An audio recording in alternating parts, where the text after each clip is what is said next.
Okay, so it's taking people a little time to find it. Yeah, I just shared it on a couple pages, my page and my, what's it called, my regular account. And then on One Progressive Activist, which is probably the biggest group I'm a member of. So. Okay, great. I am now sharing it, but also because it didn't go where I intended it.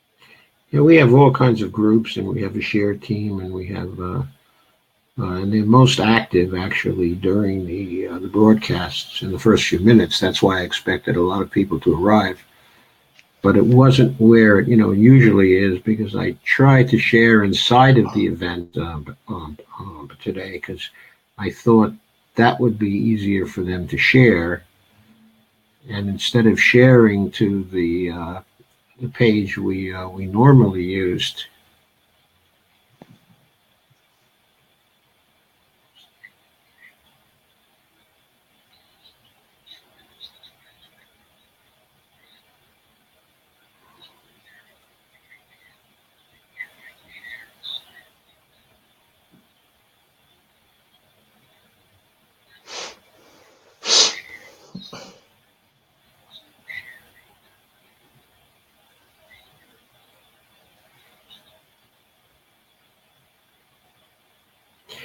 Yeah, we also have a delay we normally don't have.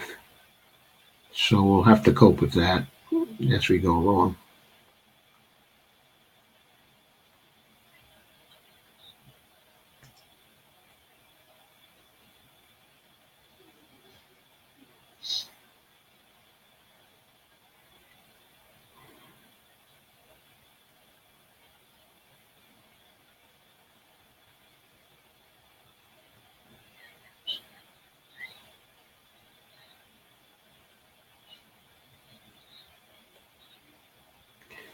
Yeah, when I say a delay, I mean there's a delay between the time, for example, that I speak, okay, and that it actually appears. So I'm not sure how That we shouldn't can be a deal with problem, that man, as we because go it'll just be forward. a delay for everyone else. Right. It'll be delay for everyone else, but we will hear the broadcast as it goes out, and then that will interfere with our conversation, I think. Okay, I'm going to put us into the broadcast now so people know that we're here. Okay, at least. And I'll take the promo away. Here we are. Okay. Okay, can everybody hear me?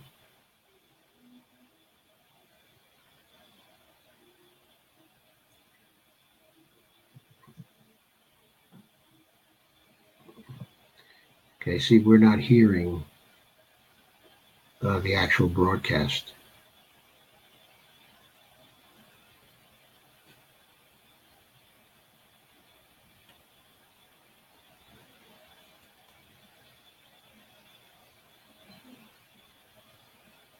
I don't know why it's acting this way.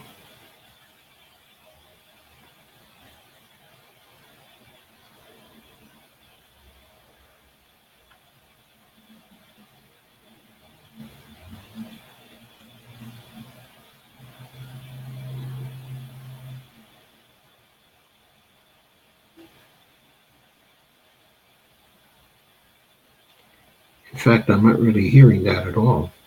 Are you, David? I'm not here. I'm hearing you, but nothing else. But the comments say that they can hear you. Okay, are you hearing an echo, folks?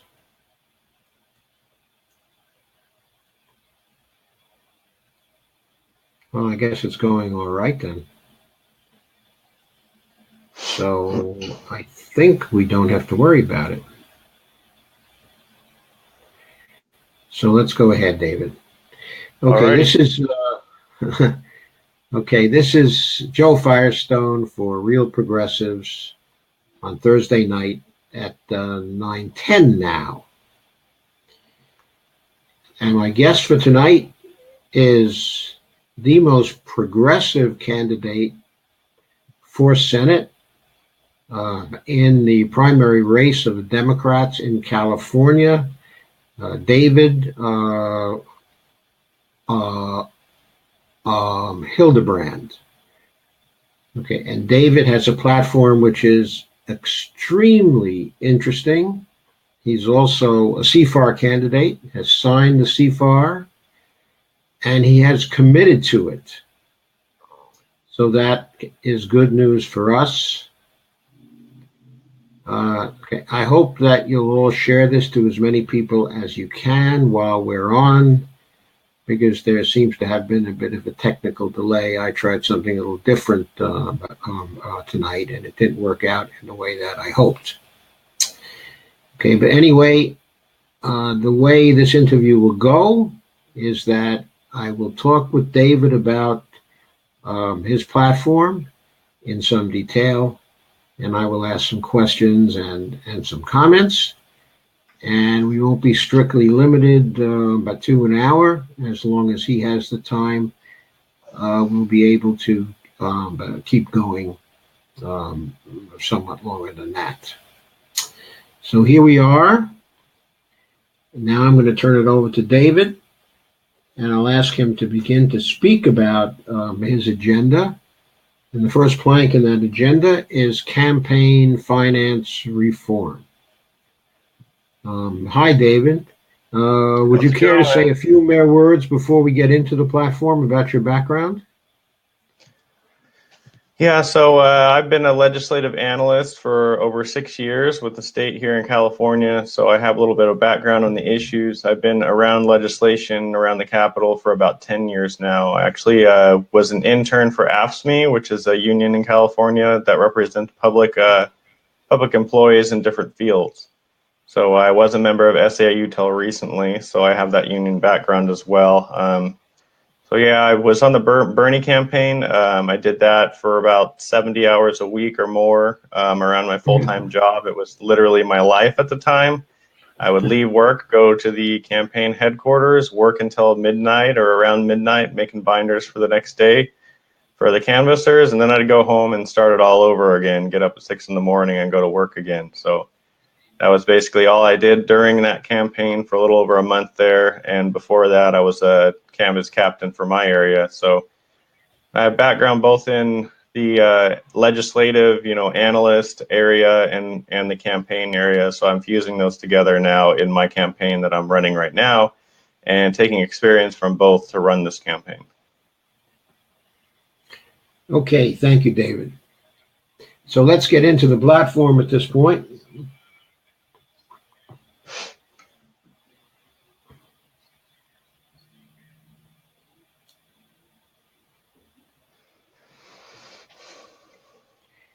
Okay, would you like to start with your platform, please? Yeah, sure. Sorry, I thought you were going to read some stuff off. Yeah, so one of my main goals, ending Citizens United. Ending Citizens United won't be enough, though. We need publicly financed elections on every level. That means federal on down. So we need to be able to elect people who are willing to write that legislation and co-sponsor that legislation and, of course, vote for that legislation in the U.S. Congress. There are a few candidates out right now across the U.S. who are willing to do that. So I would advise you to look for those candidates. I've been a proponent of single-payer healthcare for about a decade now.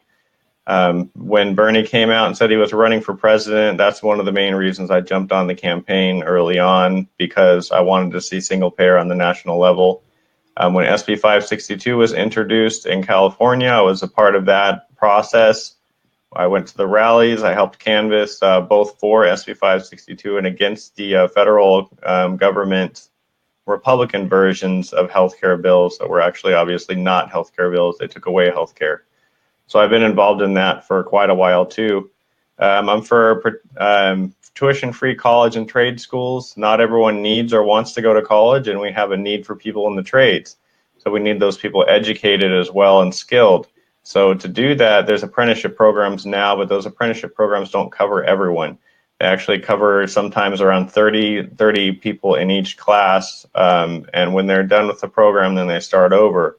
So we need a lot more people in those fields. So if we had a federally funded trade school program through community colleges, then we could actually get the workers we need. And these are jobs that are like mechanics jobs, plumbers, electricians. You know, these are jobs that you can't outsource. You don't take your car and put it in a shipping container and send it to China to get fixed. You go down the road or somewhere in your town to get it fixed. So these are jobs that they can't outsource. For strengthening union organizing, what that really comes down to is a card check program where people can actually vote whether they want to be in a union or not, with no employers getting in the way of that process. So we need federal oversight for that process, and we need some actual teeth and legislation where we can come down on employers who try to interrupt that process or get away from that process. For 100% renewable energy by 2035. That is the OFF Act that I'm talking about right now, which was introduced by Tulsi Gabbard. We can do it. Studies have proven we can do it. Some politicians are saying, oh, we're going to need longer and longer. And there's actually a bill in California to require all cars to be electric vehicles by 2040. But that's really not the truth behind the bill. The bill actually requires all cars manufactured after 2040 and later to be electric vehicles and zero emission vehicles. What that means is that if you have a 2039 car, you can still drive that car for the next 20 years if you wanted to, consuming gas. So that's not enough. We need actual bold agenda items to fight and combat climate change, and not little incremental steps that are not going to help anything at all. Against mass incarceration, I want to close private prisons. The way we do that is we legalize marijuana. That's number one on my agenda when it comes to ending mass incarceration. When we let everyone out of jail with low-lying drug offenses like possession and smoking a joint on a public street or whatnot, then we can actually get those people out of jail. That's not enough, though. We need to expunge their records retroactively, which means that when they leave jail, automatically, with no cost to them, their records should be expunged so they can actually get work. And guess what? If we have a trade school system in place already that's tuition free, they can go immediately to their local community college and apply for one of those programs and actually become successful in society. If this is passed, then all private prisons would close because there would be no need for them anymore. So also want to bring the troops home and focus on defense. Basically, what that means is that we won't send troops out. We won't have boots on the ground. We won't sell arms to other countries. And we won't put in our special ops forces in those countries. We would close down a lot of bases overseas, most of them, and use our military for cleaning up natural disasters and stuff like that, and actual defense. We wouldn't be focusing on offensive wars, especially wars that do nothing but make more enemies for us and go after energy resources. All that money can actually then be taken home and focused on repairing our crumbling infrastructure. So we can spend, the $700 billion that was just voted in by mostly Republicans, obviously, but many Democrats, that just got voted through by Senator Feinstein and even Kamala Harris. Our two senators here in California gave Trump $700 billion that we could use a large chunk of that to actually repair roads here at home and bridges instead of blowing them up in other countries. So that's the main gist of the main points of my platform. I'm sure we'll go into more throughout the broadcast. Yes, I'm sure too. I'll begin to ask some questions, starting at the top with campaign finance reform. Okay. I noticed that you're for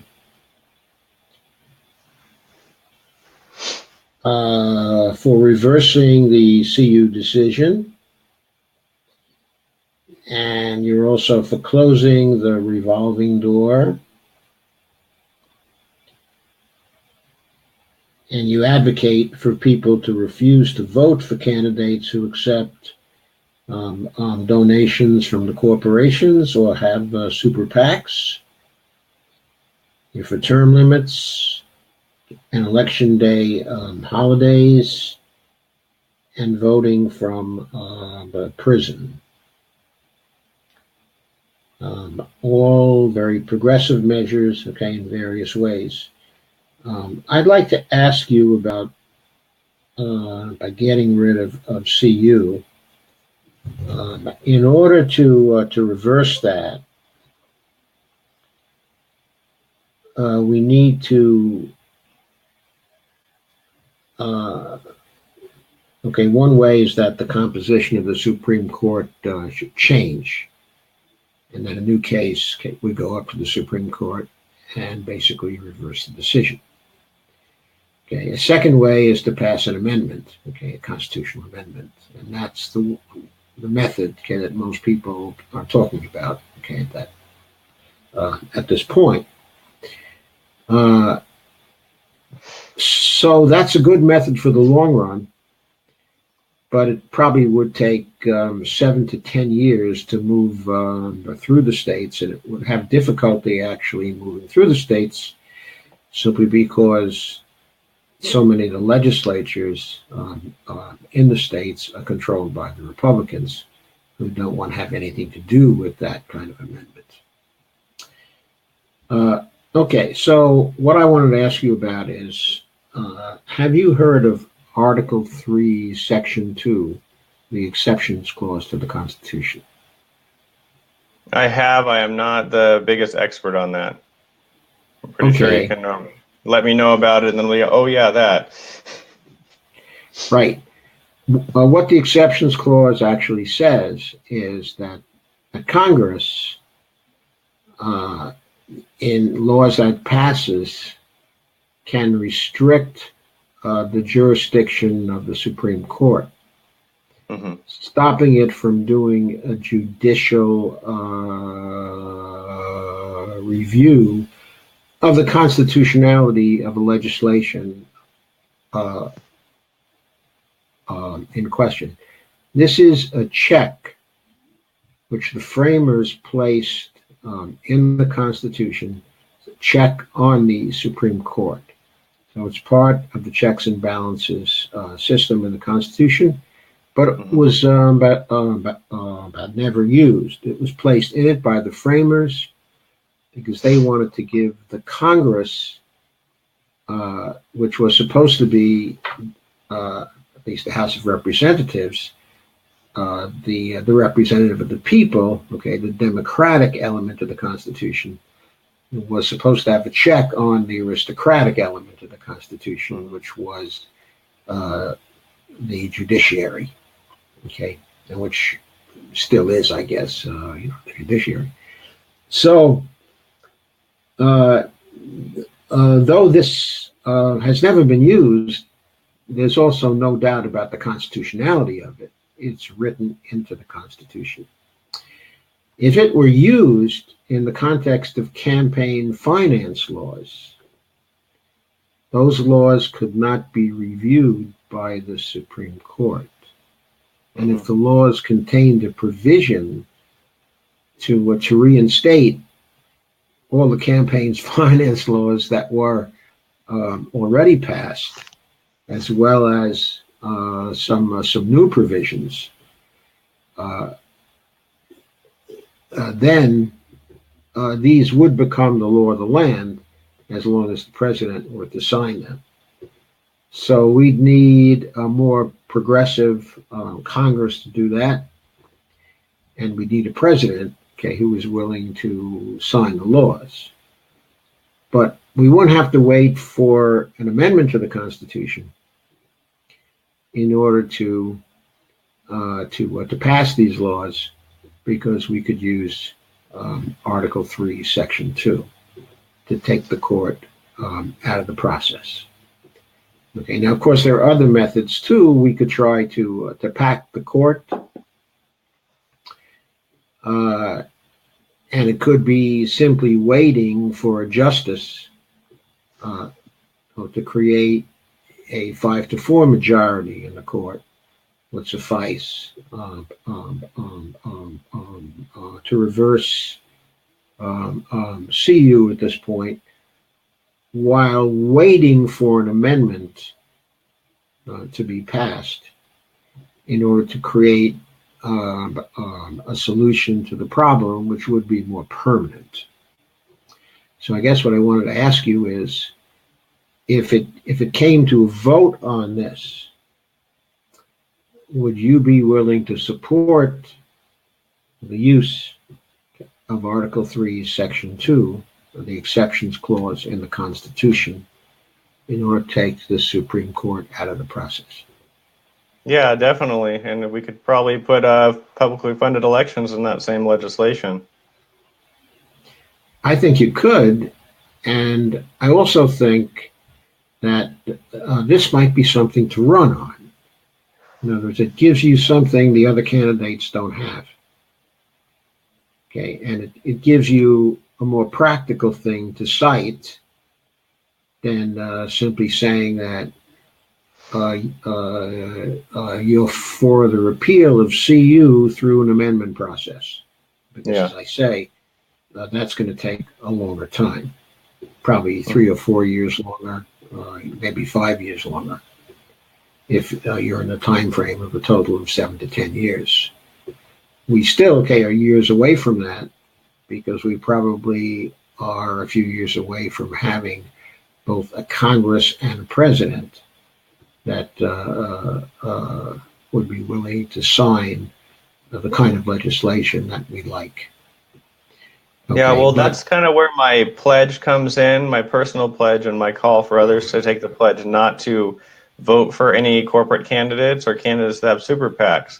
Because if we can pressure them from the voter booth and say, no, I don't care what party you're a member of, I don't care how good of a candidate you are, I don't care what your voting record is, if you, and which is usually obviously bad if they're a corporate candidate, but if you take any corporate donations, I'm not voting for you, and make that heard loud and clear. I wanted that to be a big movement during the 2018 election cycle. Hasn't caught on as much as I'd hoped for, but maybe 2020 we could push it out there to where we, as a grassroots, ground level activist organization of activists, basically, we go out there and we say, this is something we are against. We're not going to do this. We're no longer going to support candidates who take corporate donations. And this is not, just a Democratic thing. This is not just a green, no party preference. This is Republican and Libertarian as well. If we want businesses to stop controlling our politics, especially large corporations, then we have to refuse to vote for people that are supported by those corporations. Until then, like you said, it's going to be a long, drawn-out fight to get anything passed. But if we put a lot of pressure on our candidates and people who are currently in office and tell them we will vote you out and we will vote for this non-corporate candidate, then that actually puts pressure on those legislators who are currently in place to actually vote against anything having to do with corporations and vote for reform of our election system and an amendment to end Citizens United. Okay, so I completely agree, with what you said. In fact, following the broadcasts, I will send you a link to a post, I wrote, which suggests a similar strategy supplemented by the use, of Article 3, Section 2. Yeah. And it's called by getting money out of politics.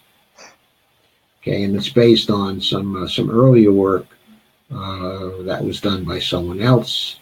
It was posted at Daily Costs a number of years ago. So I played off that in this article, but I think it will be of help to you. Education reform. I had a question on that. I wanted to ask you. Your ideas there seem to me also to be very good. And I'm generally in support of them.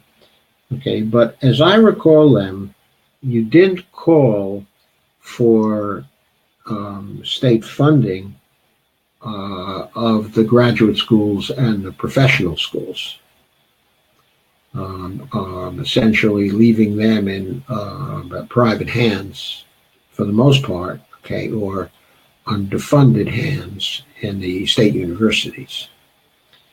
And I so don't understand what you're stating. I never called for.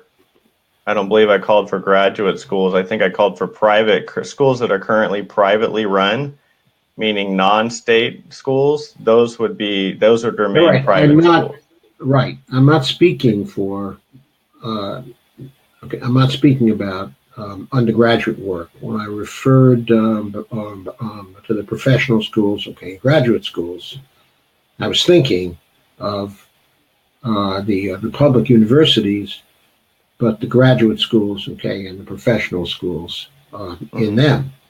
I didn't see you specifying funding for the graduate schools and the professional schools. And so I wanted to ask you, why not? Okay, Just an oversight on my part. When I put universities on there or free college, I believe those were included. That was my intention.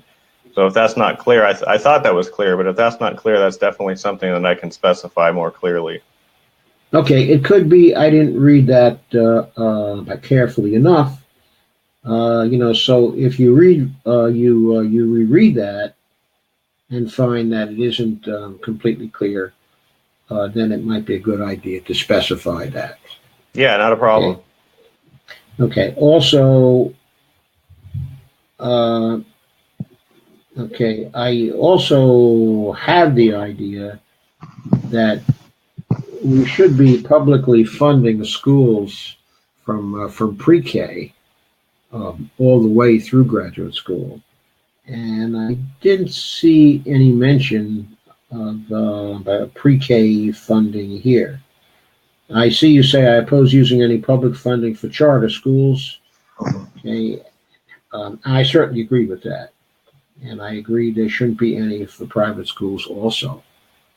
Okay, uh, so I completely agree with that. I'm a strong secularist, okay, in that area, and a strong advocate for public education also.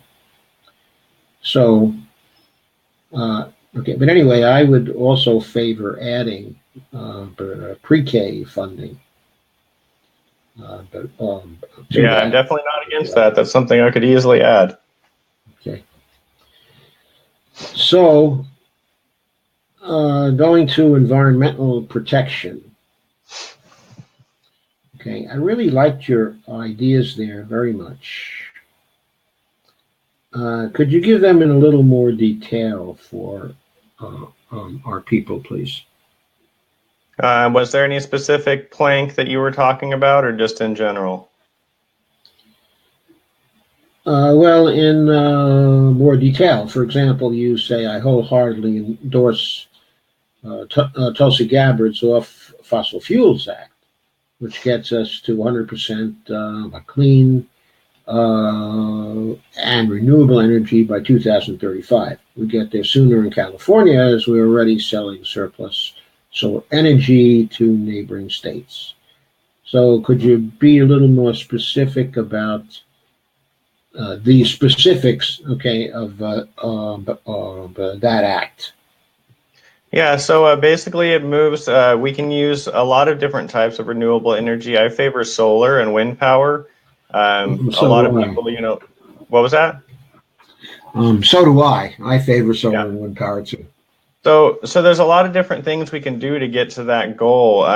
My ideas don't constrict different areas to one single source of energy, as long as it's a renewable, clean energy source. So like some areas will benefit a lot more from solar, where they have expansive land that's not being used, that won't cause environmental problems. Other areas may have a lot of winds, where they can use wind power a lot easier. Other sources such as tidal power are great. I'm even a proponent of thorium reactors, which are walk-away safe. But we need to get there science-wise. We need to get there promotional-wise. I'm not a big fan of nuclear. I think that we don't need to have nuclear waste piling up, and we've seen what happens with nuclear reactors. So I think we need to Yes, go away yeah, from those two. I don't consider nuclear a clean energy. right. I So don't either. yeah, so I mean, anything that produces a waste that's detrimental to any living organism, that's not going to help us out basically in the long run. That's going to make it worse. So there is obviously some issues with solar power with the way that they build the panels. So we need to work on the technology with that to make sure that our initiation of solar power doesn't create a lot of damage to the environment. Windmills, they've already addressed a lot of the problems. A lot of predatory birds, migration patterns were through those high wind areas. So a lot of them were being killed by the windmills. So what they did is they developed larger windmills that move at a slower pace. And those actually don't have the bird kill problems of the old windmills. So we can actually replace those and have a truly clean, renewable energy source that doesn't have any environmental damages attached to it. Ending fracking is something I think we should do yesterday. We haven't done that. We are the most progressive state in the US, and we are number 3 in fracking. So we need to end fracking today. When Democrats in the state legislature and the governor go out on there and stump and say, oh, Trump can't open more oil rigs in our federal waters off the state coast, and I tell people, ask them why they have 19 fully operational oil rigs in the waters, municipal and state waters off the coast of California already, and why they haven't shut those down. So we currently have offshore oil drilling platforms in our state waters that we could shut down tomorrow if they had the will to do so, but they don't. We frack underneath neighborhoods and schools, and they have no issue with that. But when it comes to blaming other people like Trump for offshore oil drilling off the coast and federal waters, then they throw a big fit and get a bunch of press time and don't actually change anything. So a lot of the people who are in office right now on the state level, they're accepting huge donations from oil companies, and nothing's going to change when they continue to do that. So when it comes down to it, it all comes back to that corporate funding again. And I will not be accepting any money from oil industries or anything like that because I'm not accepting any corporate donations.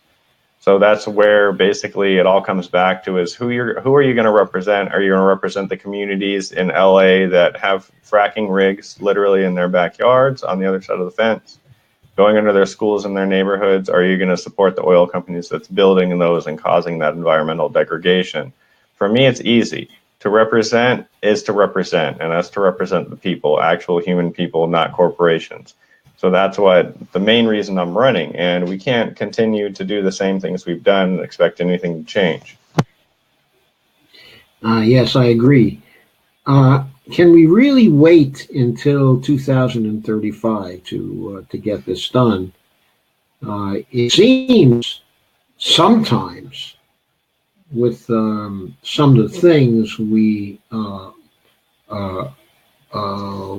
read about in terms of the research, that's being done on the climate crisis, that we are really way behind the 8 ball here, and are at risk of actually losing a human civilization right now.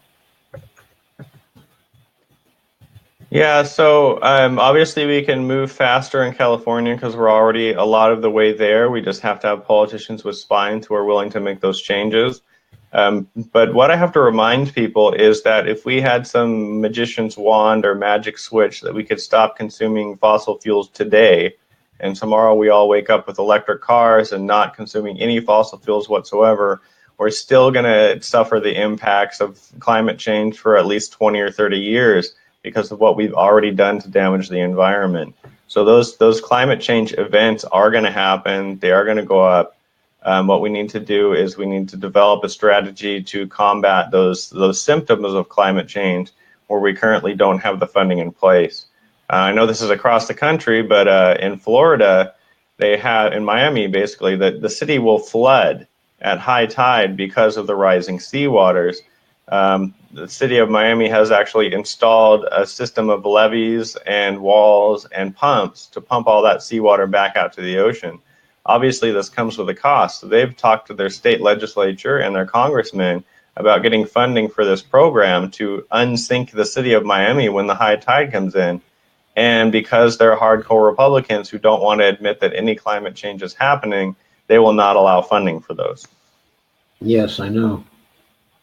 It is really pathetic.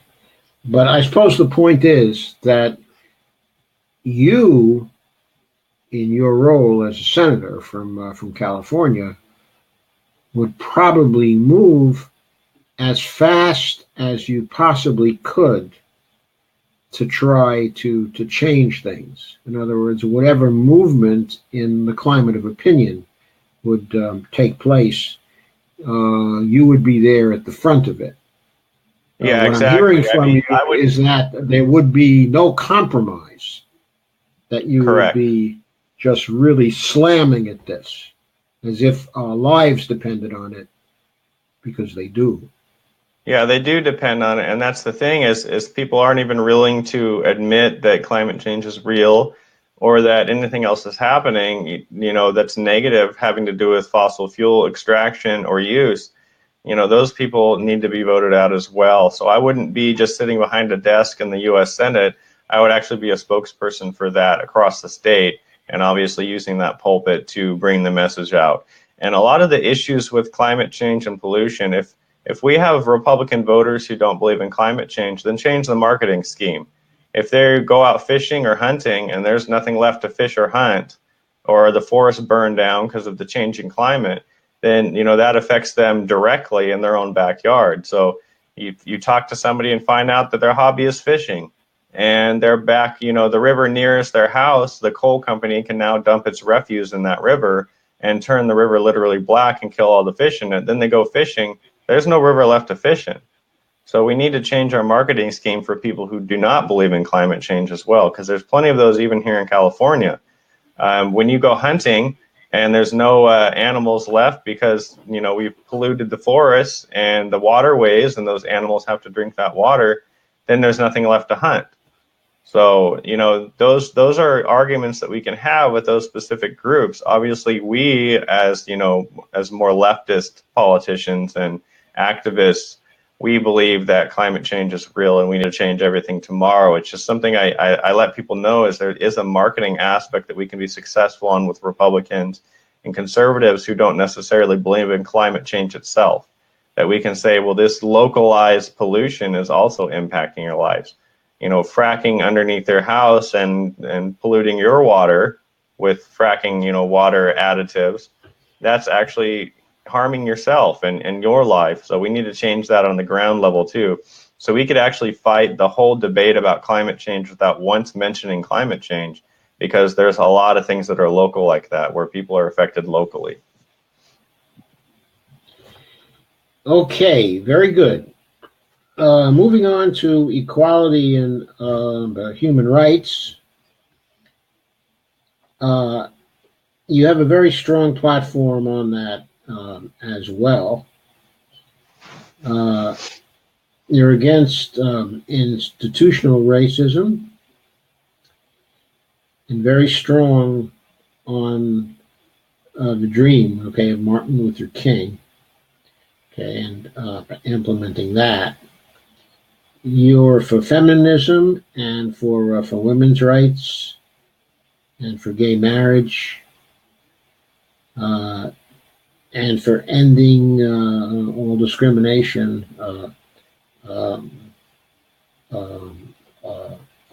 against LGBT people. And you also have a statement on intersectionality. Would you tell us about that, please? Yeah, so a lot of the movements we have now are classical movements. Like classic LGBT movements are really more focused on gay rights and gay marriage. And unfortunately, some of those groups have let down their guard when it comes to other groups. So we have the trans group, and even though LGBT, trans is already on there, they don't necessarily support or fight for those groups. So we need to see more of that. And there's other issues as well when it comes to parity in pay or wage parity between the genders. That's an important issue. But then when you have African American females making the least out of all racial and class based groups and gender based groups, that's an issue as well. So it's not just wage parity. Okay, male and females have roughly the same wage, we're done. That's not the case, No, because we're you'll still not. have on We're one not. end of that female wage base, you'll have the higher income earners, And then the other end, you'll have the lower income earners, and they haven't seen a raise, whereas the higher income earners have. So it would balance out that average to where we could sit back and say, well, we have achieved wage parity, but there isn't actual wage parity in that. So when it's intersectionality, it means we take care of everyone, not just our specific group. So that's the issues that I'm discussing there. Is we need to include every group. We need to not be ashamed of certain groups, not avoid certain groups because we think they're going to undermine what we've already won.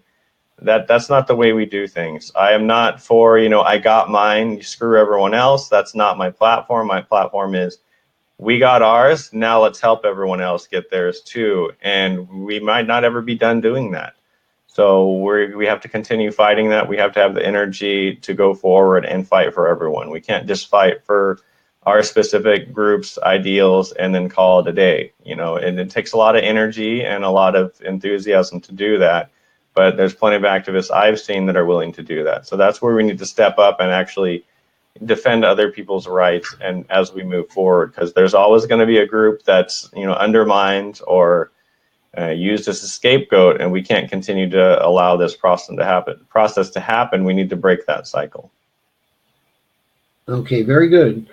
And you have a strong statement when it comes to Native American rights also, I notice. You say treaties that are made with the Native American nations should be upheld in their sacred sacred places protected. I will fight to ensure that none of these rights are abridged for profit. A pretty flat statement. Would you like to expand on it? Yeah, so obviously most people know about the no DAPL movement. There's many pipelines that are being put through both fragile lands and Native American lands. We've had issues where they've put pipelines or constructed stuff over Native American burial grounds. They've just basically literally rammed those pipelines through those areas without any consent from those people. So that's not the way we should do things. We should actually, if we're going to make an agreement with a group of people or make a treaty, we need to uphold those treaties. Otherwise, what does our word mean? And my word's very important to me, and I think the U.S., their word should be very important as well. We've broken a lot of trust, to put it, as minimally as possible. We've broken a lot of trust internationally, not just with Trump, but over the last several decades, and some would argue in our whole existence. So we need to actually become, a country whose word is good and who stands by good, programs and stands by a good agenda. So in order to do that, that's going to take time, and we need to actually uphold the promises we've made, the treaties we've written. Otherwise, we can't expect anyone else to ally with us or trust us on anything else. Okay, and probably the first place to start for all this is with the Native Americans. And the reason for that is that when we made those treaties, we were making them with a weaker foe, and they were much to the advantage of ourselves in the first place. And now, even that, is not enough, because we've been breaching those treaties systematically over the years. Mm-hmm. And that, because as a group, the Native Americans are even far weaker than they were at the time, victory over them in the 19th century. So this is really terrible behavior, just absolutely terrible behavior. And you also have some strong statements when it comes to animal rights as well, and that's part of your equality and the human rights platform also, which is really a civil rights platform. But could you say something about the animal rights plank in your platform? Yeah, so the pet industry is actually a very dirty and backwards industry. I used to be an aquarium owner, saltwater aquarium owner in the past. I would source all of my saltwater fish and whatnot from good sources, because what would happen is people would dump agents into the ocean reefs, and those agents would shock fish, to where they just basically float to the top. They'd capture them, and then they'd send them, across the world to be sold to people for their fish aquariums. Well, what this did is this killed the coral. Those agents killed the coral and other organisms in those reefs. So as they are harvesting these fish in a way that hurts the fish themselves, they were also killing off reefs and damaging those ecosystems. And that's one of the, ones that people don't realize or don't think about as much. The obvious ones are things like puppy mills and abuse of animals and keeping animals in cages that are too small for them. We actually called in on a local pet store because it was horrifying. The thing, we walked in and it was horrifying. The place was disgusting and a mess. They had humongous like boa constrictors and stuff like that in these little teeny tiny, like 20, maybe 30 at most gallon aquariums. And so those are issues that I can't stand that. I'm not a vegetarian or a vegan or anything. I try to maintain a diet that's lower in meat. I don't eat pork at all because that's environmentally damaging in the way they treat the animals. I very rarely eat beef. So that's just, there's many shades of animal rights and stuff. But when it comes to like pet ownership and the way they treat pets in the pet industry, we really need to take more regulations into that field and actually oversee it. And a lot of people, they just don't care about that area. They don't care if a pet is abused, if puppies are born on puppy mills and sold out in front of, your local shopping center with like no history of how that pet was treated. I have a friend who actually adopted a dog from a puppy mill because they had shut down the puppy mill, and she was a rescue dog and she was used as a breed dog. And she actually has a lot of mental health issues. The dog does because of that.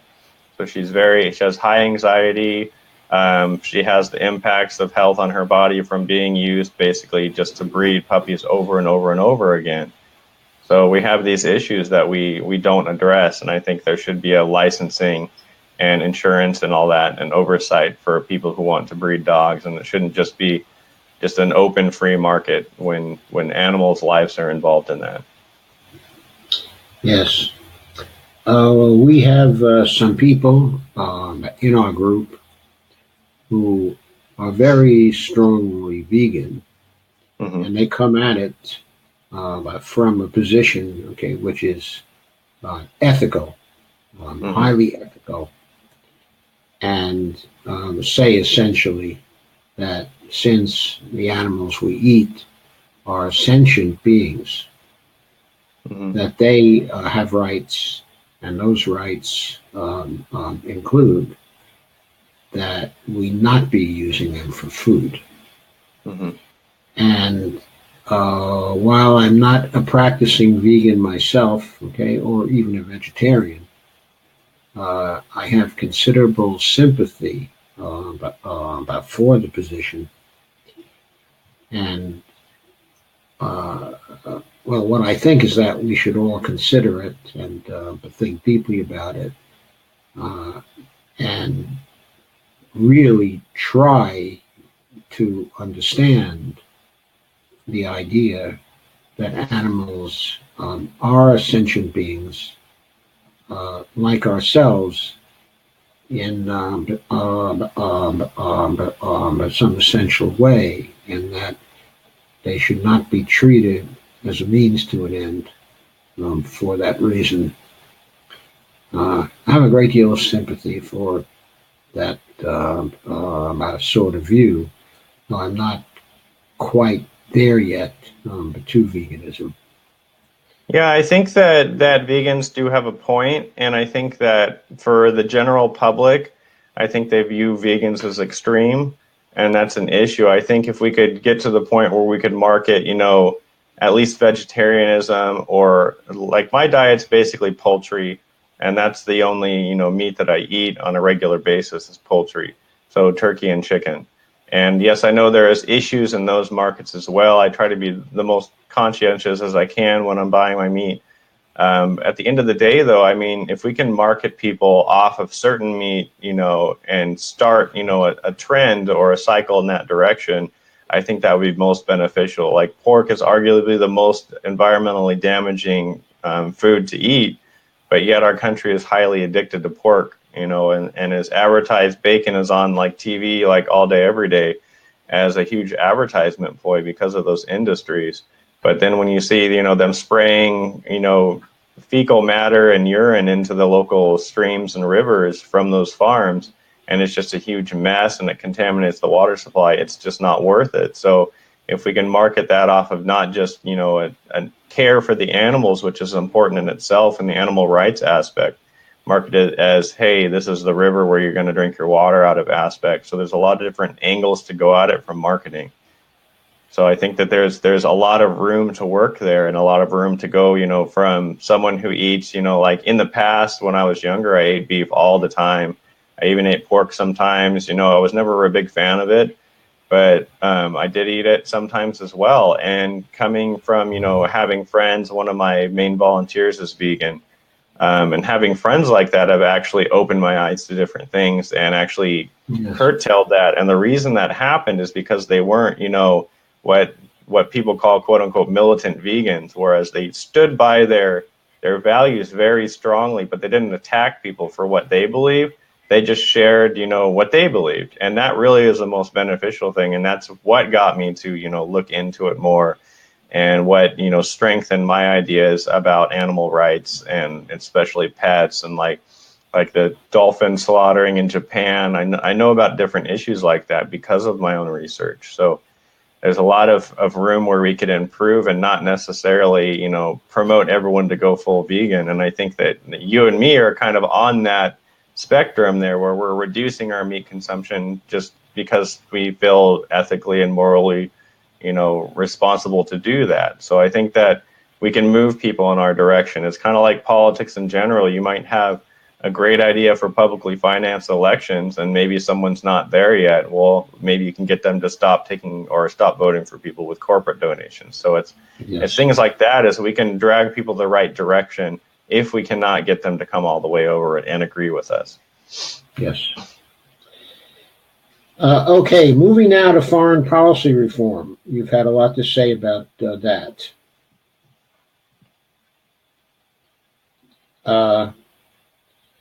Your position on having wars that are preemptive, okay, or are offensive in some way. You are absolutely opposed to those, correct? I'm opposed to any offensive wars, both directly and indirectly. And then I've mentioned this before. What I mean by that is if we put boots on the ground in a country we don't belong in, for other reasons than defense, which is basically 100% of the time is when we do that, that's something I'm against. Indirect involvement, which means either putting special ops forces or selling weapons to those countries, that's an issue as well. So that's an offensive war that we're getting ourselves involved in. I don't believe in getting ourselves involved in those conflicts. I'm against the war in Yemen right now, that we are actually fueling planes to go and bomb innocent civilians. And we're also selling weapons to Saudi Arabia, which helps fund this war. In Syria, basically, there's anywhere from 6 to 7 different groups at any given time fighting each other.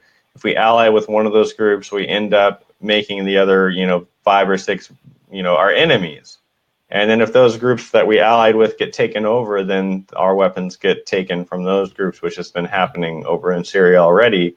So I think people need to come to the conclusion that we can't fix every problem in the world coming from an outside source. So we can't just go to Syria and take any action that's actually going to help that situation. It's just not going to happen. We cannot militarily solve a military situation over there. All we're going to do is make it worse. And I think that's what's so hard for people, is they want to find a solution for everything. And in this case, there's really no solution. The only thing we can do is sit back, and let it solve itself. Let the people on the local front solve itself. And it's horrible to watch. Innocent people will die. But why would you want to compound that and make more innocent people die by getting involved in selling weapons and funding that war, basically? So I'm against doing any of those sort of things. Okay, and with respect to Palestine and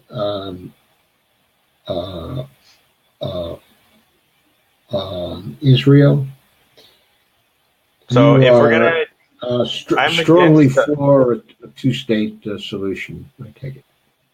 So I am for, basically what I am for is self-determination in the area. While I think a two-state solution is a plausible idea, I don't know if it's plausible going forward, meaning that Israel has taken over so much Palestinian land that I don't know if there's ever going to be a politically acceptable solution to get back to that. One-state solution wouldn't be something that Israel would go for because they would basically lose their state. And I'm not taking sides or making judgments about this. These are just the facts on the ground. What I'm calling for is to not fund Israel's with weapons and military aid as they attack Palestinians. That's what I'm against. So if we're gonna be funding oppressors as a country, we become the oppressor. So what I'm asking for is to not do that anymore. If you want to send humanitarian aid, treat both sides equally, send humanitarian aid, help rebuild Gaza and rebuild Palestine, and not, fund the further destruction of those areas.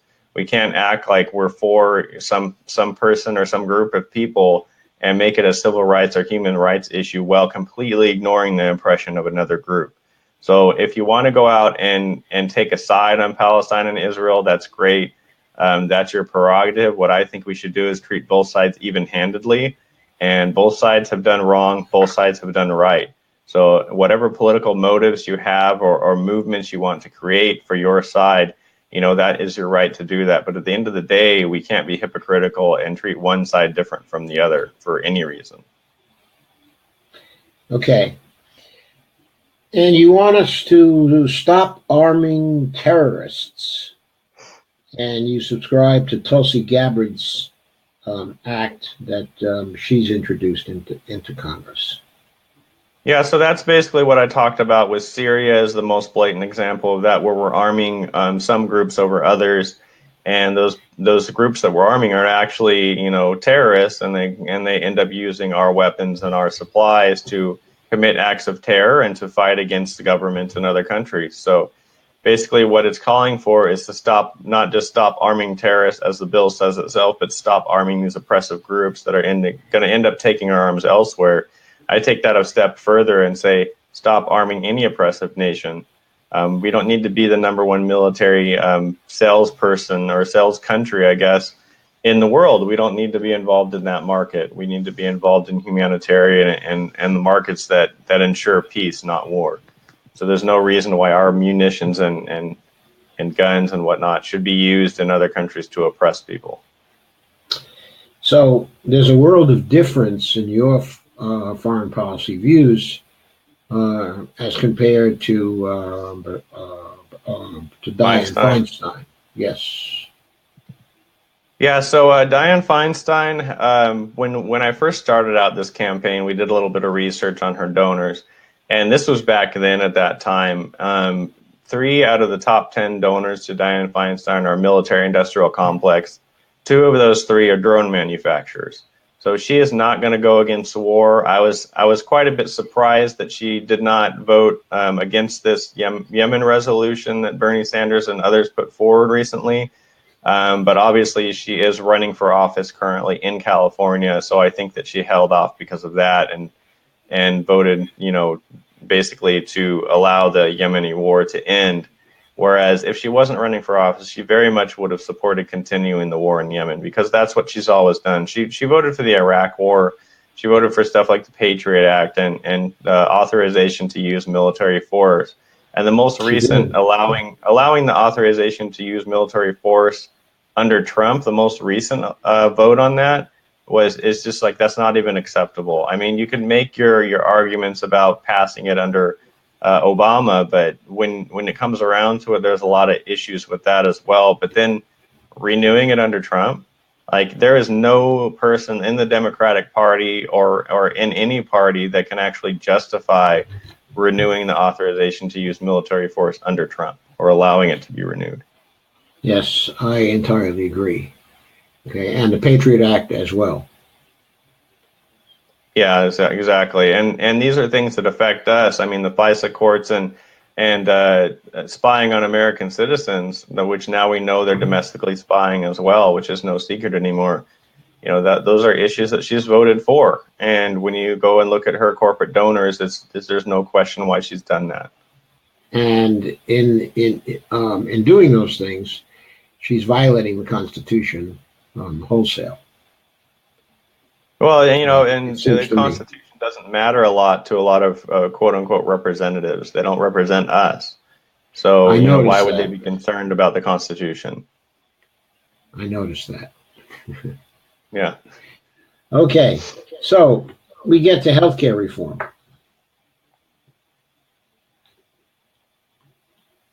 You also have a very strong progressive plank when it comes to healthcare reform, and specifically are a supporter of not only single payer, but HR 676 specifically. Could you tell us why you prefer that bill to Bernie Sanders' bill in the Senate? It's not really a preference thing. I do think HR 676 goes into more detail on different issues. At the end of the day, I support both, and I support SB 562 on the state level. So any single payer program, we can argue details, but any single payer program is a huge step forward. I want those programs to include mental health and dental, as well as have cost caps for prescription medications. So Yes. as a single payer program, whether we pass it statewide or nationwide, we become the strong, bargaining platform for that system.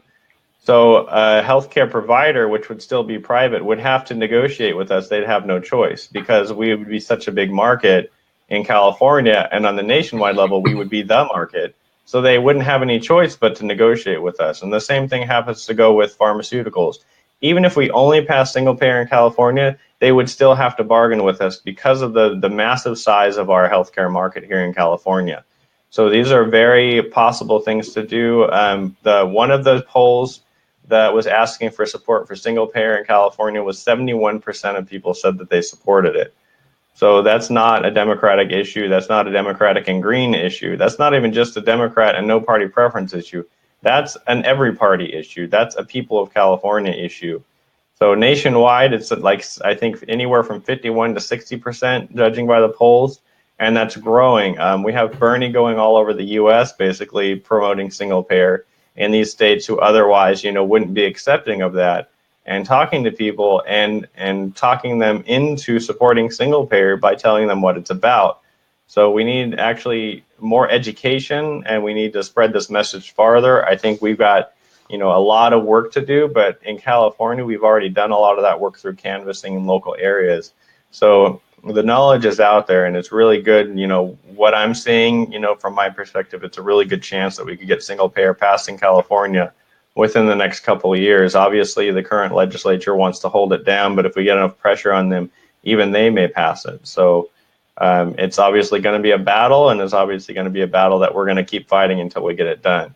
So I, for one, will not be leaving this fight. Single payer is my number one issue in California and nationwide. So I will not be leaving this fight for any reason, whether SB 562 is completely snuffed out and they try to put some, incremental system out there. I won't be for that. I will continue fighting for single payer healthcare.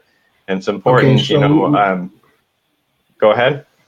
Yeah, so let me point out to you that there are some critical differences between HR 76 and Bernie Sanders. I think it's Senate 1804. 1804 bill, but right now, one of those differences is the phase-in time. That there's a 3-year period of phasing in a full application under the Senate bill, so that there would be people who currently are not insured in the Sanders bill who would not actually be fully insured until the 4th year. Whereas in HR 676, we probably would be able to get everybody insured within 6 months to a year's time. Okay, now I bring this up because the time involved translates statistically to fatalities. Yes. We know from studies, that have been done that there was something like 350,000 avoidable fatalities due to the failure of the Democrats in 2009 to pass a single-payer bill in March of 2009, when it would have been possible to pass had the president been fully in back of it. If we look at, anyway, the period from 2009 to 2016 and the fatalities during that period, we're looking at roughly 350,000 or so fatalities, for which the Democratic Party is largely responsible because it had control in 2009, okay, in 2010, and decided to go down the ACA track instead. Okay.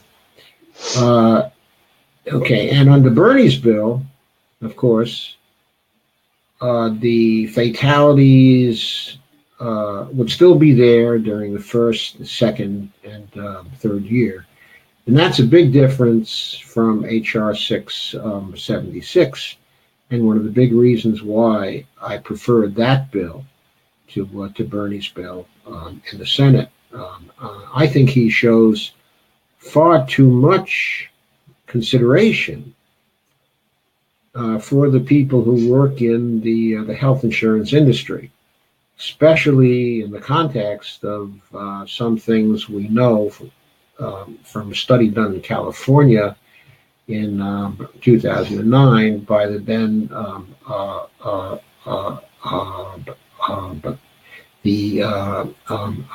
California Nurses Association, which is now a part of the NNU.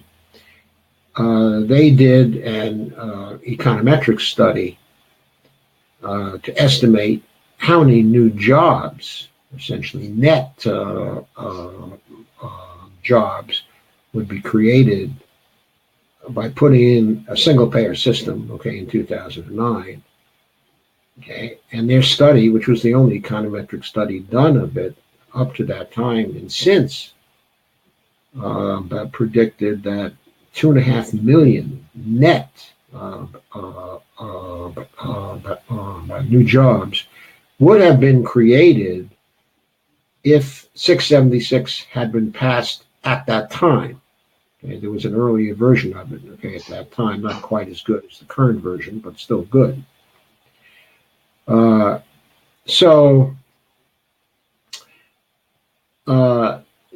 There was really no reason at that time, and no reason at this time also, to be overly concerned about the people who work in the health insurance industry, because there would evidently be plenty of jobs for them, excluding the people who were largely responsible for the murders by spreadsheet that we've seen since that time. So anyway, I don't have a lot of sympathy for delay, okay, with respect to this. If we could possibly pass a bill which would not involve any delay to get everybody covered, and yeah, definitely, covered well on a single-payer bill. Yeah, that's one of the reasons why I prefer 676 as well. The issue that we're talking about in 2009 is that they bent over backwards to help out the insurance corporations. ACA, unfortunately, is a subsidization of insurance companies. Yes, what they did is they put people over a barrel. They told them, you have to apply for this program, otherwise we'll fine you, which is what the Republicans and libertarians attacked them on. But at the end of the day, they had to apply for this program that had no cost caps or negotiations when it came to healthcare costs. So prescription drugs continue to rise, healthcare coverage through a private industry continued to rise because there was no negotiation power in ACA. So basically all they did is subsidize and broaden the base, subsidize insurance corporations and broaden the base of people who had to apply for those programs and had to pay those fees. So now you have people who are paying fees into these private healthcare insurance programs and not actually utilizing the healthcare because, one, it doesn't cover what they need it to, or two, the co-pays and prescription drug costs are so high that they don't even bother going to the doctor. So you have people paying $500 to $1,000 a month and aren't even using those services, because they can't afford the after effects of those services, which is actually getting treatment for whatever they're prescribed, or whatever symptoms they have, whatever medicine they're prescribed. They can't actually buy that. So what's the point of having healthcare and being forced to buy that healthcare?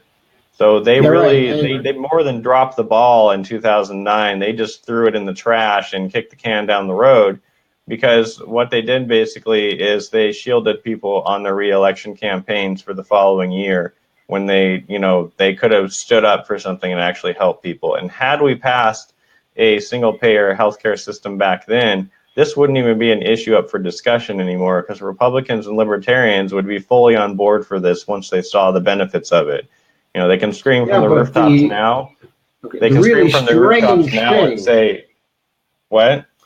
The really strange thing is that had they passed a real Recovery Act, in 2009, specifically one that involved expenditures of 1.8 trillion instead of 0.8 trillions, and really created jobs, and at the same time, but 3 weeks later, passed HR 676 and implemented it in that year. By the fall of 2010, there would have been a landslide for the Democratic Party. One of the big reasons why they lost in 2010 was because of the passage of the ACA that was accompanied by the rise of the Tea Party. The Tea Party fed off the ACA, and the whole controversy over healthcare in a way that would not have been possible if the Democrats had passed the Medicare for All bill, in 2009, and also passed a bill that would have led to full recovery within 6 months, instead of fooling around with the recovery and trimming their sails about it in order to protect the corporations. So this was stupid politics. It wasn't even good protective politics from the standpoint of the party. But anyway, that's another matter, and that's time. I will send you another article after we're done about documenting the fatalities cost in the healthcare area from 2010 onward. So you have access to that. There are a number of other planks to cover, but right now I'd like to skip to income and wealth inequality, and to go over that with you, because that one, is extremely important. You said you support the Main Street contract for the American people, which promotes jobs at a living wage to reinvest in America, equal access to quality public education, guaranteed health care for all, secure retirement with the ability to retire in dignity, good housing and protection from hunger, a safe, clean, and healthy environment, and a just taxation system where corporations and the wealthy pay their fair share. Let me ask you a question, about that. And then you put in different taxes, which your language seem to indicate are for the purpose of paying for some of the reforms, that you're advocating. So some of the language in your platform talks about using taxes to pay for things. First I want to say that whether taxes and revenue from bonds actually pay for things at the federal level is something highly disputable. And we believe here that they don't actually pay for anything if you look at the technical details of what the Federal Reserve is doing. when it marks up, okay, and marks down accounts, okay. But And technically, you would be correct. They don't. Okay, but at this point, someone is likely to object. Okay, that may be true, but it's also true that it's very hard to educate the public about that, but within a campaign. Exactly. And I think that even though we probably ought to try, it is true that it probably is hard to educate them but during a campaign. But perhaps the following is not so hard. Okay, I'm going to bring up a graphic here, and I'm going to give it the whole screen, okay, at this point. And we can read the graphic. Now, this is called Create Overt Congressional Financing, which is a specific method of financing federal spending, and this would be done through the appropriations bills and the CR bills that are passed in Congress, and adding this language to them, essentially as boilerplate, but to those bills. And this language in a single clause with two sentences does two things. First, it has Congress order the Federal Reserve to place funds in the Treasury spending account to spend the appropriations mandated by Congress within a specific appropriations bill or CR bill. That's the first thing, okay, that it does. Okay, so obviously, since the money would immediately be put into the Treasury spending account by the Federal Reserve, as soon as the law was passed, it would also be the case that the Treasury could not possibly be using either tax money or bond revenues to spend, because it would be using the money that was newly created by the Fed under the orders of the Congress. And the second clause would as well order the Federal Reserve to provide the reserves, that is the addition to the account balances of the Treasury that were necessary to pay off all the debt instruments subject to the legal limit that fall due within the period of the appropriations bill or the CR bill. So the effect of this would be to remove the need for the Treasury Department to do any more financing but through bonds. In other words, they would not have to sell any more debt instruments that are subject to the limit.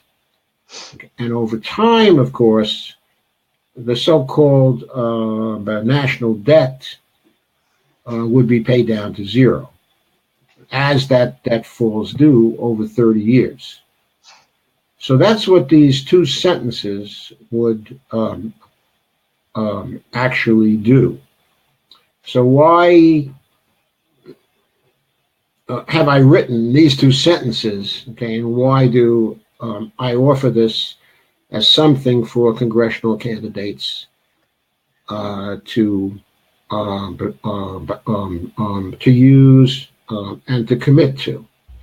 Well, simply because when you begin to talk about your program and to campaign on it, sooner or later, somebody is going to charge that you cannot possibly pay for it and they will ask you how you're going to pay for it. And to my mind, this is actually, though it's a novel answer, it's a rather simple answer to the question. It's a two-sentence answer to the question.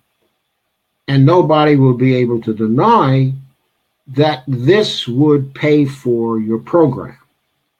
Now, undoubtedly, if you advanced something like this, you would get a situation where people would immediately say, this is going to cause inflation. This is going to cause inflation. And the answer to that would be, well, this goes into spending bills. We would also, after we finished our spending bills, we would also pass taxing bills, the purpose of which would be to tax as much as we needed to control inflation. Okay, and then you could say, which is the truth, that the purpose of spending is to fulfill the public purpose and to provide various benefits for people. And the purpose of taxing is to make space for public spending by removing dollars, net financial assets actually specifically, from the economy. Okay, it's not to pay for the spending, but it is to create space for the spending and to keep the value of the US dollar fairly stable. So, my first question is, do you understand what I recommended just now? I suspect you do. Yes, I do, and I understand MMT, which I saw a few questions in the comments about that. My issue does not come with MMT itself, which is obviously how the market is run and how it actually runs. My issue is with trying to sell that, like you mentioned, as a campaign. Now, in the two sentences you just described, it took you quite a few minutes to even get that idea across, because it's not just something that I can go out there and say in two sentences, hey, this is how we're going to do it. I mean, I can say, sound bites like taxes don't fund spending, and that's going to I would not actually say that myself if I were campaigning on it. Yeah, and that's the thing. And then, like, in your two what sentences, I would say, well, I use that to explain to you. But if I was explaining to people, what I would say is, we just, in Congress, we have the authority to order the Federal Reserve to do things. And the first thing, that we would do is to order the Federal Reserve to directly fund the spending of the Treasury, which it orders the Treasury to do. And the second thing would be to order the Congress to place the funds in the Treasury spending account that are needed to repay the national debt as that falls due. So I'd not only be paying for the new appropriations in that way, but I'd also be gradually ending the national debt. Now, what's so complicated about that? It's the marketing we're going to get from the other side is going to be what's complicated. I will spend, or any congressional candidate may spend the rest of their campaign fighting off comments and videos from well-funded deficit hawk types, and that will completely bankrupt the campaign, unfortunately. As we know, Bernie Sanders has Stephanie Kelton on his staff, and he still did not campaign on MMT. he campaigned and mentioned like the tuition program. He's going to tax Wall Street a fractional percentage, which is on my platform as well, to pay for that program.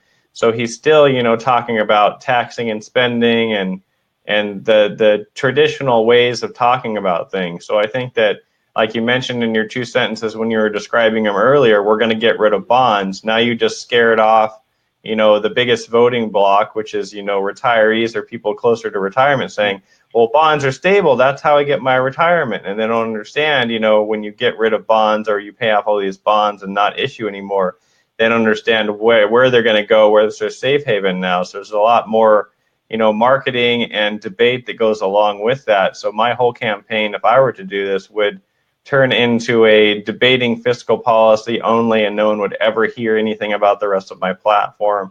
And at the end, it would actually probably bury any campaign that tried to come out and just, talk about that issue, not because the issues are wrong, not because they wouldn't work, but because of the immediate attacks we would get on the campaign trail afterwards from deficit hawk types. So it's not necessarily an MMT is wrong thing, because like I mentioned already, that's how the system's run. That's how we do it, taxes, health fund spending. But when it comes to marketing and running a successful campaign, then that's where the issues come up.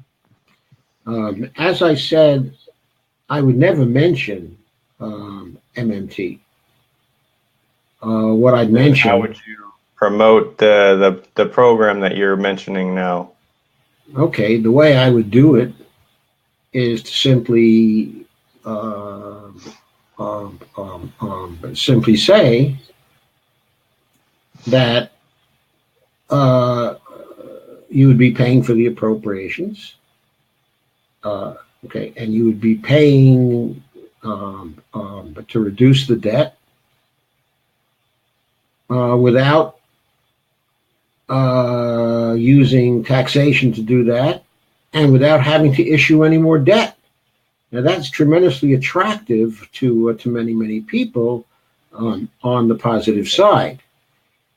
If people come back at you, okay, and they say, well, that's going to take away my safe haven, that's actually not true. And the reason why it's not true is because the Federal Reserve still is going to want to meet, okay, its interest rates. And to do that, the Federal Reserve will have to pay interest on reserves that are at the Federal Reserve banks.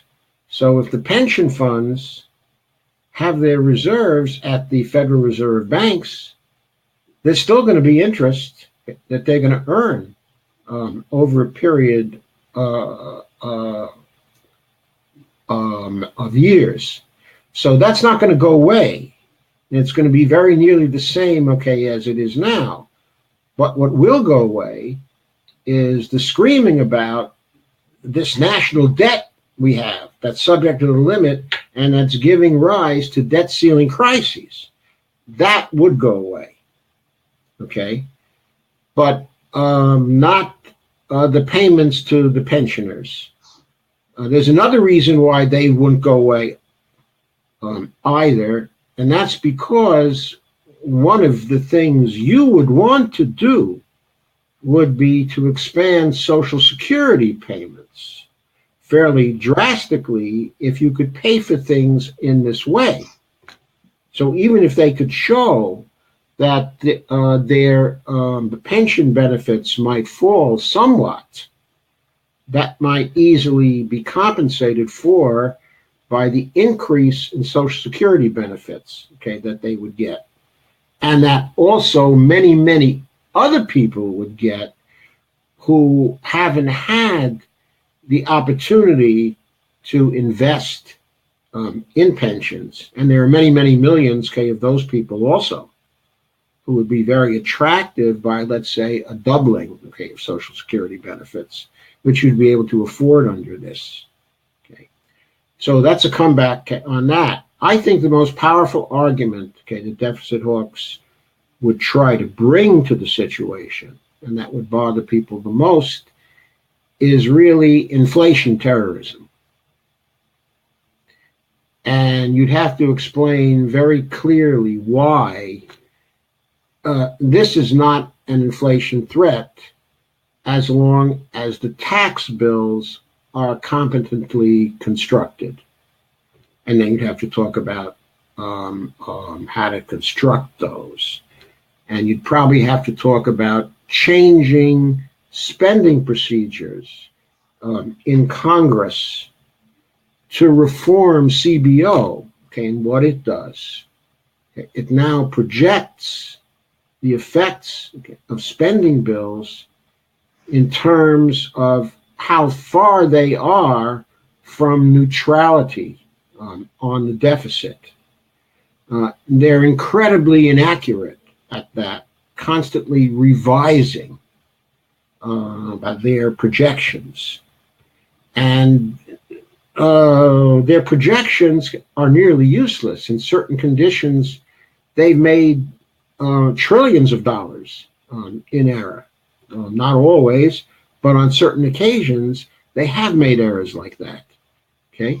So you can argue those projections are practically useless, and perhaps they should be reoriented instead to evaluate the results of past spending in order to guide Congress, rather than trying to use methodologies that do not work to try to project what is likely in the 2-year future or 3-year future or 10-year future.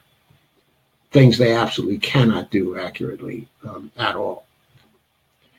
So I think that that kind of thing can be answered in that way. And I'm not sure the deficit hawks would win that argument. I mean, I don't believe they would. The reason why I don't is because until the 1970s, each time there was an inflation versus jobs argument, the argument was won by the liberals of the time.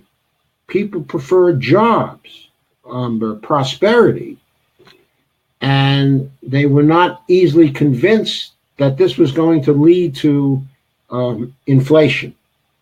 Now, things changed during the 1970s because we had inflation then, and did not realize that inflation was cost push inflation rather than demand pull inflation caused by government spending. Actually, our deficits during much of the 70s, especially under Jimmy Carter, were fairly small compared to deficits we've seen in some of the recent years. So it wasn't our deficits that were causing inflation then. Okay, it was, but basically the manipulation of the oil markets by the Saudis. So anyway, that's what I think about it.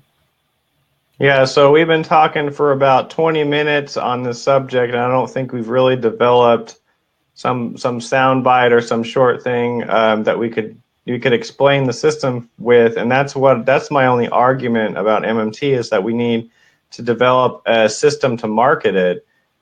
When we talk about stuff like Congressional Budget Office does this, and well, bonds are going to disappear, but they're not, and we're talking about taxing doesn't fund spending, which is true, but then we talk about taxing on the other end to make space for spending, then people just get completely confused. I've seen this myself talking about MMT, and what we need basically is in the event, which is unlikely to happen for my campaign, but in the event we're debating our opponents on stage, and they give us 30 seconds to a minute to answer, and we've just taken 20 minutes and still really aren't to a conclusion on it, that's going to bury any campaign who tries to go out there and say, well, we don't have to do this because we can do this, and then you start explaining that, and then time's up, and then everyone's confused, and they're like, this guy doesn't know what he's talking about.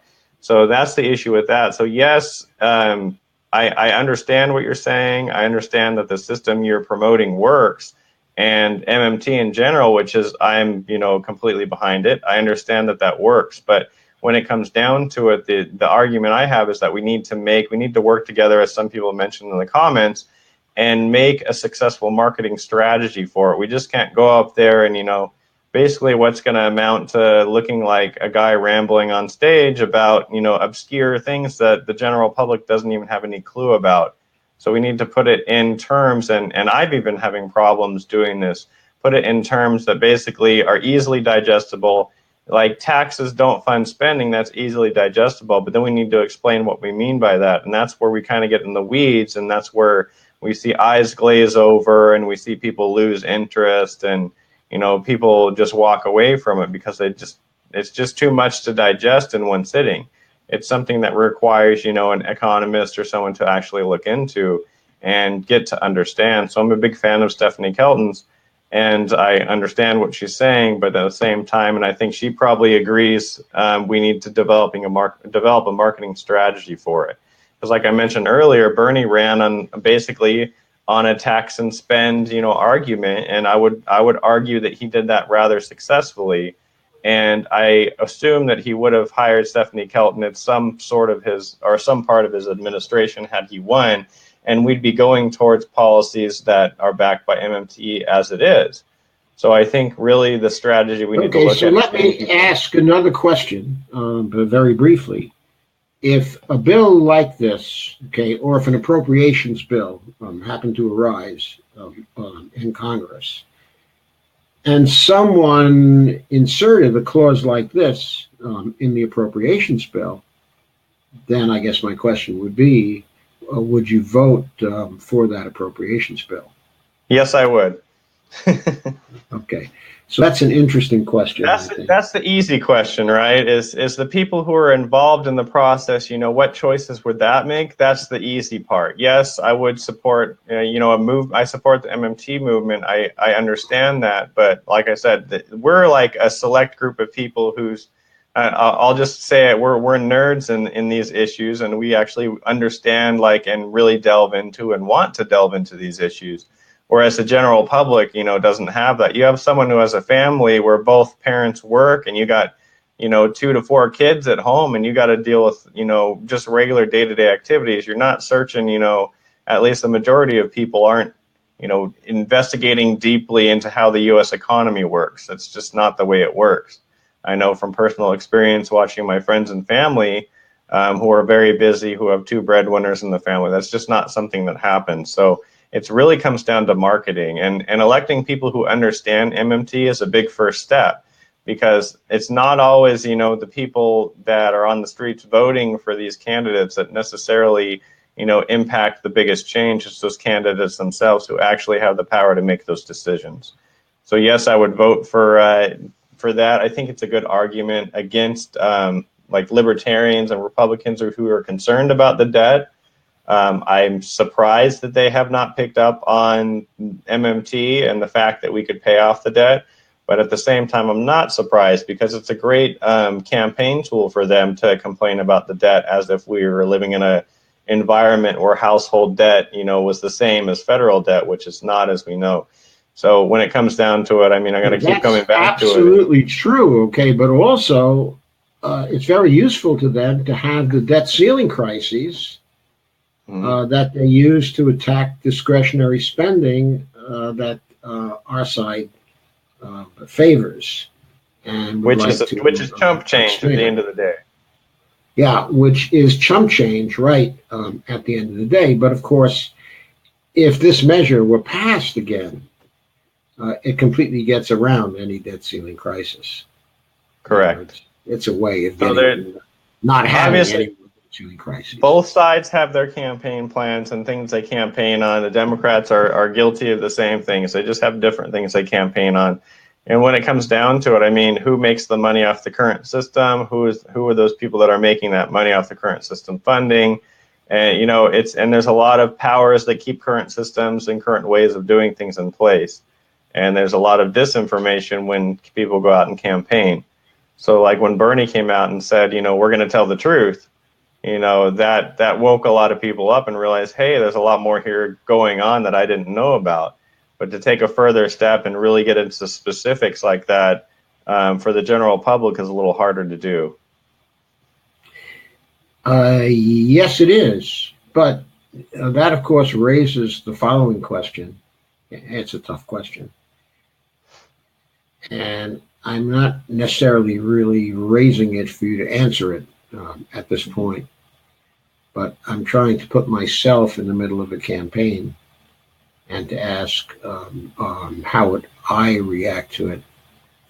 If I put forward a platform like yours and somebody asked me how you're going to pay for it, okay, and I knew at the time that that taxes don't fund spending, okay, and bond revenue also doesn't fund spending, and I knew that something like this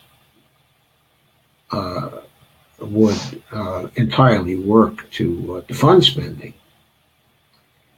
Okay, and I gave an answer using taxes to fund spending and directly answered the question in that way, then I'd be lying in my campaign. And Well, I'd have a problem with that. yeah, well, if you back up what you spent on the federal level through, funding the government ahead of time and then backing up with taxes, then you're still involved in taxes, though. Yeah, you're still involved in taxes, and so I suppose a satisfactory answer would be, I think, well, what I do is but first I pass a bill which that would involve spending for these benefits. And after such an appropriations bill was passed, then I consider the taxes that would be necessary to make this practical. Okay, I wouldn't say to pay for it. Okay, I wouldn't say to fund it. I might even simply say to do the taxes that would be necessary to prevent inflation.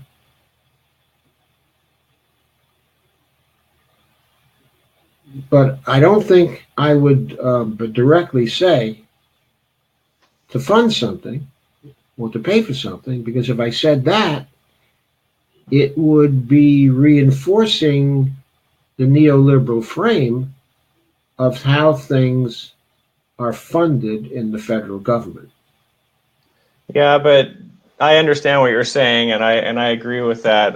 The issue that I would probably come across if I were to say, I'll pass a spending appropriations bill to fund all my programs, the first response I'm going to get is, how are you going to pass that appropriations bill with a Republican majority and a Republican president?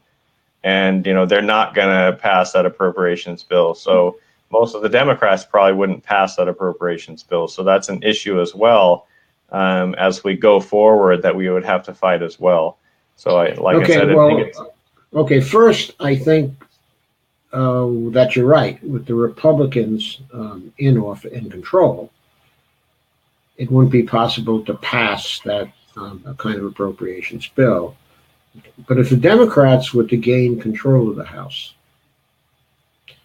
and if there were a block of 30 to 40 Democrats who would insist on this being in any appropriations bill, if only to end the public debt, which is a nasty political issue for us to face.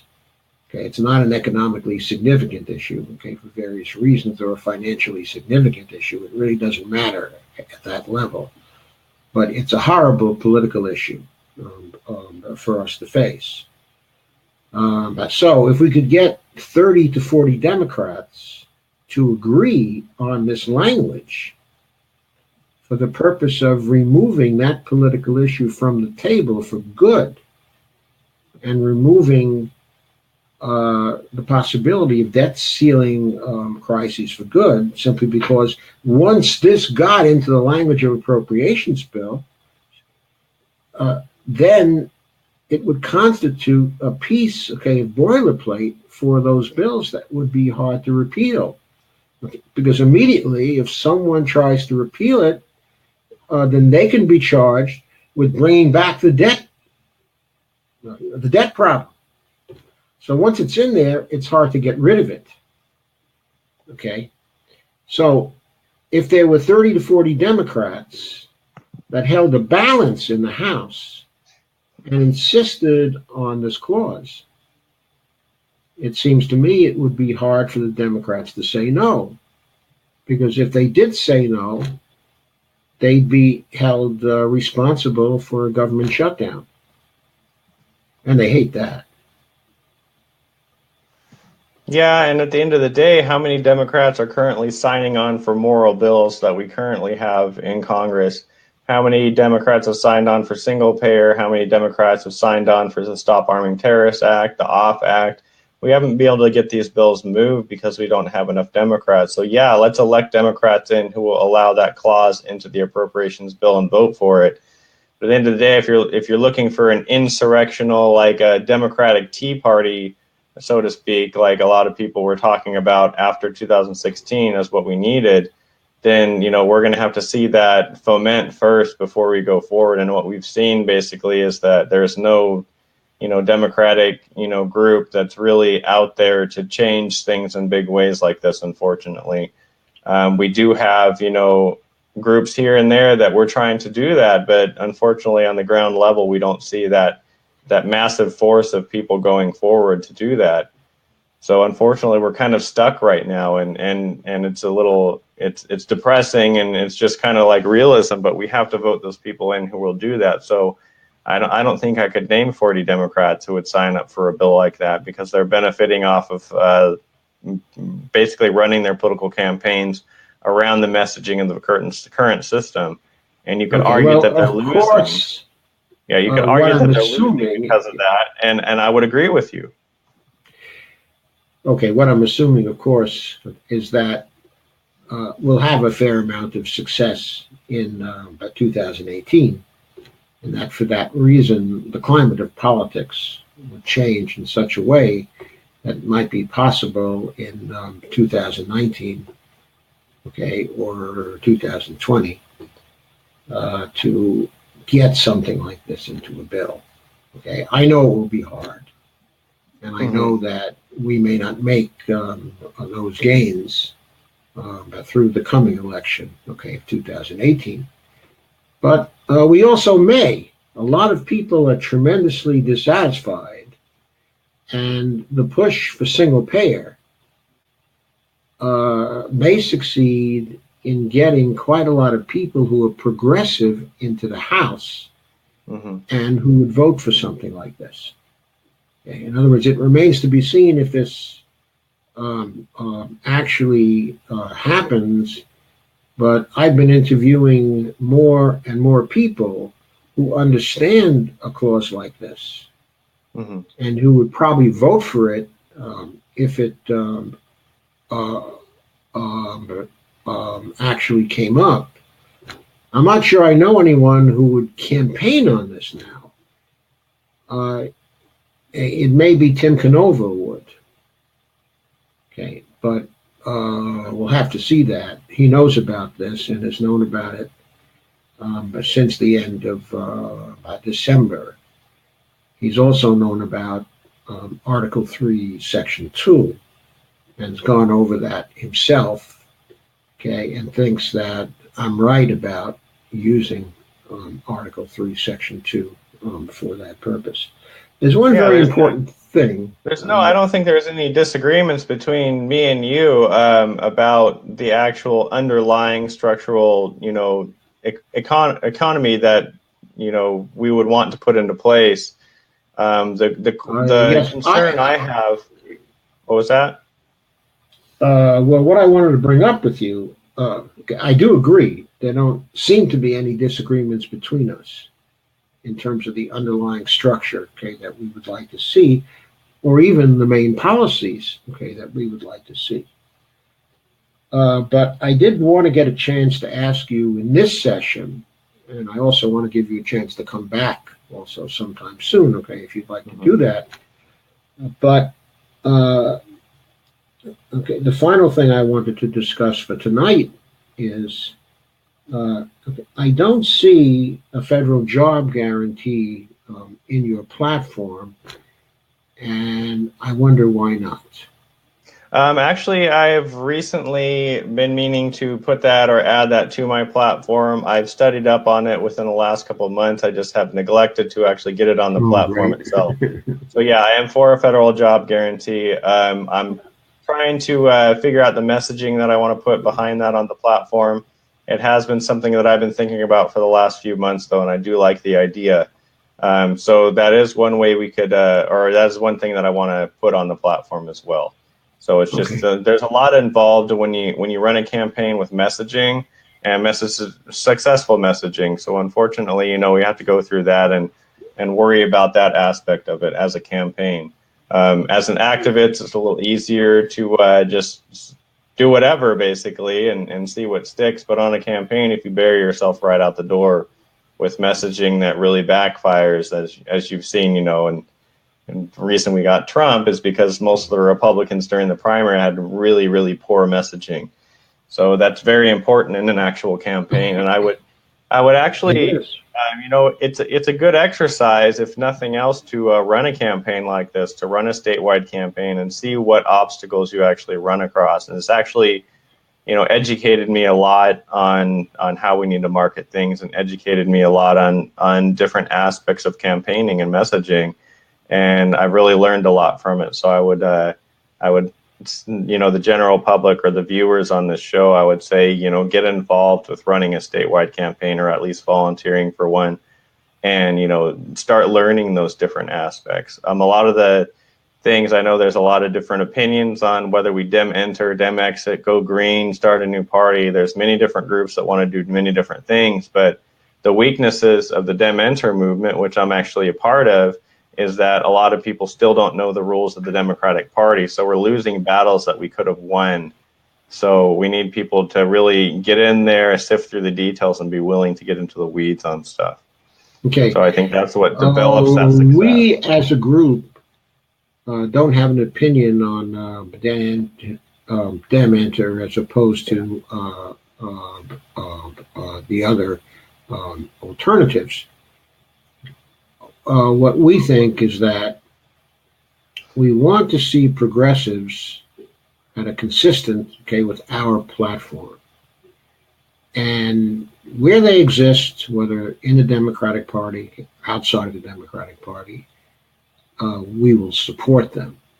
Mm-hmm. Okay, now we don't make any endorsements that are official, but we can do that, okay, as individual activists. Yeah. And from what I've heard this evening, infrastructure and public safety and prison reform, and of course, net neutrality, okay, privacy, very, very, very important issues, and you cover them well. Somebody's saying on the chat that the video crashed. So I don't know if it's just on one system or on both, but I guess we're ending anyway. So. Yeah, we're ending anyway. I don't believe the video crashed. It crashed for Casey Callahan. Mark Fabian saying somebody kicked the cord, plug that back in. Well, according to BeLive, it hasn't ended. Oh, there we're back. Okay, great. They're saying we're back now, so they can hear the goodbyes now and see them as well. Okay, so to close, I did want to say one more thing. Okay, I'm going to bring that up, and I'll give it a solo for us. But for the time being, that, my friends, is a picture of Oliver Cromwell in 1657 when he said to the Long Parliament, which had been sitting, I forget for how many years, 10, 15, but 20 years, but during the Revolution in England, when the Puritans and the Roundheads were successful, okay, and overthrew the monarchy for some time, Cromwell said, what did he say? I had my quote all prepared. I recall the words of Oliver Cromwell to the Rump Parliament in 1653, echoed by Leo Amory to Neville Chamberlain in the Norway debate of 1940. Quote, "You have sat too long here for any good you have been doing. Depart, I say, and let us have done with you. In the name of God, go." I think that's a great message for Diane Feinstein, but tonight, I say that in all seriousness and with sincere goodwill. For the sake of California and for the sake of the country, in the name of God, go.